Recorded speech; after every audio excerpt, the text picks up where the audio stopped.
हर साल जैन धर्म में बड़े पैमाने पर युवा और किशोर उम्र के बच्चे दीक्षा लेकर साधु और साध्वी बन रहे हैं।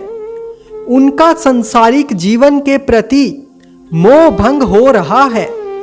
ऐसी ही हमारे समाज की एक बेटी कोमल अपना घर परिवार त्याग कर जैन दीक्षा लेने जा रही है। आपको जानकर हैरानी होगी कि कोमल मात्र 16 साल की है। जी हाँ, 16 साल की बच्ची जिसका जन्म पंजाब के संगरूर जिला के अंदाना गांव में हुआ। कोमल के दादा का नाम अर्जुन सिंह, पिता का नाम शमशेर सिंह और माता का नाम सरोज बाला है। हमने कोमल बहन के पापा से फोन पर बात की और उनसे पूछा कि जब कोमल ने आपको बताया कि उसको साध्वी बनना है तो आपकी क्या प्रतिक्रिया थी। तो कोमल के पापा ने बताया कि बेटी, अगर तुम्हारा साध्वी बनने का मन है तो मैं तुम्हारे लिए कोई रुकावट नहीं पैदा करूंगा। तुम्हारा साध्वी बनना हमारे परिवार के लिए गर्व की बात होगी। तो एक तरह से कह सकते हैं कि कोमल के पापा और उसकी फैमिली ने उसे पूरी तरह से सपोर्ट किया है। उसके बाद हमने कोमल बहन से उनके वैराग के बारे में पूछा तो उन्होंने हमसे जानकारी साझा की और हमें बताया कि 2021 में जब उनकी गुरनी धैर्य प्रभा जी का चतुर्मास उकलाना मंडी में था, तब कोमल कुछ दिन साध्वी जी के पास रुकी थी।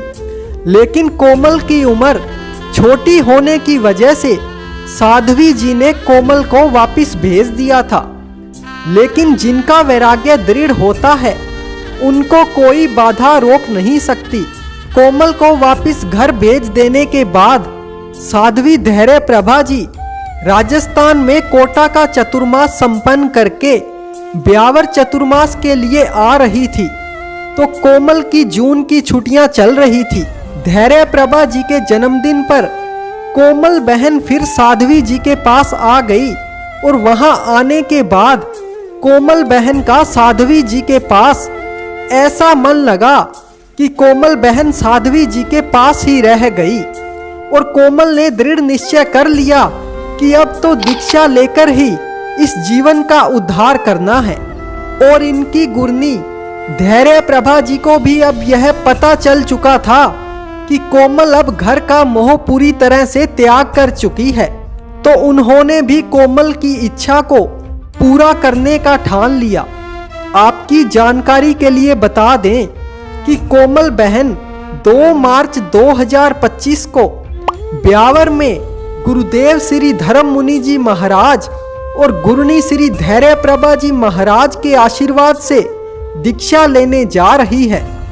ऐसे बच्चे निराले ही होते हैं जो इतनी छोटी सी उम्र में भी अपने जीवन के हर सुख हर मोह का त्याग कर अपने जीवन को संयम के पथ की तरफ ले जाते हैं। धन्य है कोमल बहन के माता पिता जिन्होंने ऐसी बेटी को जन्म दिया और धन्य है कोमल बहन जिन्होंने संसारिक मोह माया को पीछे छोड़ संयम के पथ पर चलकर अपने जीवन को मोक्ष की तरफ ले जाने का रास्ता चुना है। हम परमात्मा से यही प्रार्थना करते हैं कि कोमल बहन अपने संयम में हमेशा आगे बढ़ती रहे और अपने माता पिता, अपने गांव, अपनी गुरनी और जिन शासन का नाम हमेशा ऊंचा करती रहे। जिन शासन की ऐसी महान वैरागन को हमारा कोटि कोटि नमन। जय जिन शासन, जय महावीर।